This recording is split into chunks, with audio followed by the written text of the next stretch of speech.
ঠিক আছে মা, ভালো থাকেন।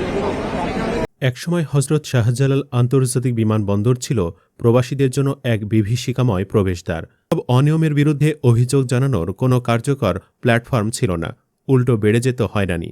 তবে সম্প্রতি এই চিরাচরিত দৃশ্যপটে এক নতুন অধ্যায়ের সূচনা হয়েছে।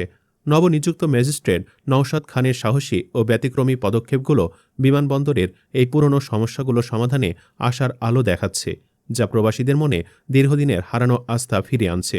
নওশাদ খানের কার্যক্রম দেখে মনে হচ্ছে এ যেন সারোয়ার আলমের উত্তরসূরি আর জামাত ইসলামের দেখানো সাজানো গোছানো অ্যাকশন।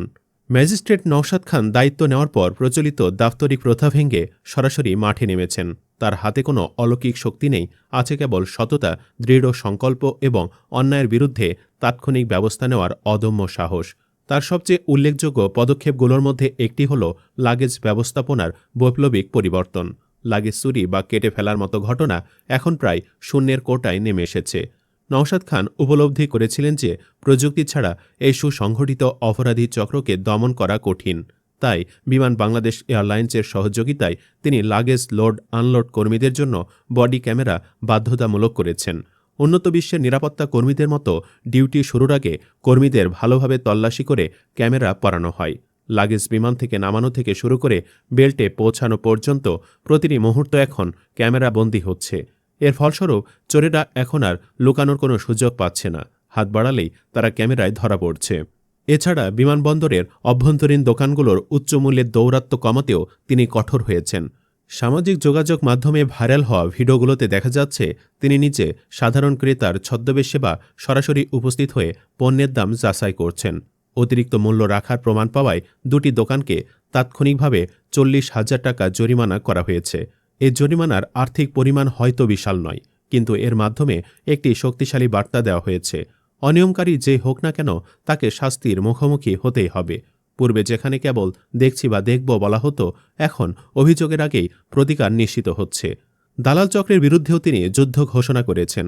একটি ছোট স্কুটার বা ইলেকট্রনিক বাইকে চড়ে তিনি পুরো বিমানবন্দর জুড়ে টহল দিচ্ছেন, কখনো লাউঞ্জে, কখনো লাগেজ বেল্টের পাশে, আবার কখনো পার্কিং জোনে। তার এই আকস্মিক উপস্থিতি অপরাধীদের মনে এক নতুন ভয়ের জন্ম দিয়েছে। তারা জানে ম্যাজিস্ট্রেট যে কোনো মুহূর্তে তাদের সামনে এসে দাঁড়াতে পারেন। তিনি যাত্রীদের সঙ্গে সরাসরি কথা বলছেন, তাদের কোনো অভিযোগ আছে কিনা জানতে চাইছেন এবং তাৎক্ষণিকভাবে ব্যবস্থা নিচ্ছেন। এই দৃশ্যমান বিচার ব্যবস্থা প্রবাসীদের মনে আস্থা ও নিরাপত্তার অনুভূতি ফিরিয়ে আনছে। অনেকের মনে প্রশ্ন জাগতে পারে যে অতীতেও এমন অনেক অভিযান দেখা গেছে, কিন্তু কিছুদিনের মধ্যেই সব আগের মতো হয়ে গেছে। এবারের পার্থক্যটা হল পদ্ধতিগত পরিবর্তন। ম্যাজিস্ট্রেট নওশাদ শুধু শাস্তি দিচ্ছেন না, তিনি পুরো সিস্টেমটাকে বদলে দেওয়ার চেষ্টা করছেন। বডি ক্যামেরার মতো প্রযুক্তিগত সমাধানগুলো দীর্ঘস্থায়ী প্রভাব ফেলছে। একজন কর্মী বদল হলেও ক্যামেরাটি তার জায়গায় থাকে, ফলে দুর্নীতির সুযোগ সীমিত হয়ে আসে। তাছাড়া তার এই উদ্যোগ বিমানবন্দরের কর্মকর্তা কর্মচারীদের মধ্যেও একটি শক্তিশালী বার্তা পৌঁছে দিয়েছে। আগে অনেকে মনে করতেন সরকারি চাকুরি হওয়ায় তাদের কেউ ধরতে পারবে না, কিন্তু এখন তারা দেখছেন যে তাদের ঊর্ধ্বতন কর্মকর্তারাও অনিয়ম করলে তাদের বাঁচাতে পারবেন না।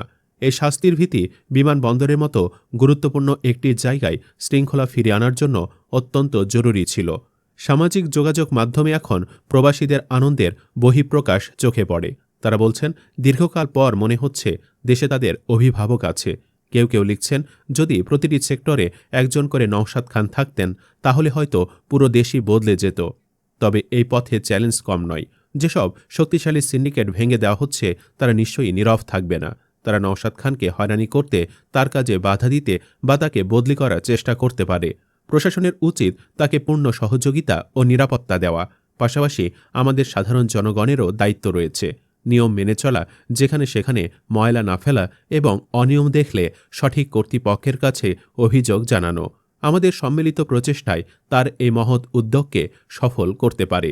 বন্ধুরা, দেশের প্রতিটা সেক্টরে এমন ডেডিকেটেড ও অনেস্ট জেনজিকে দায়িত্ব দিলে কেমন হবে? কমেন্টে জানাতে পারেন মতামত। ধন্যবাদ।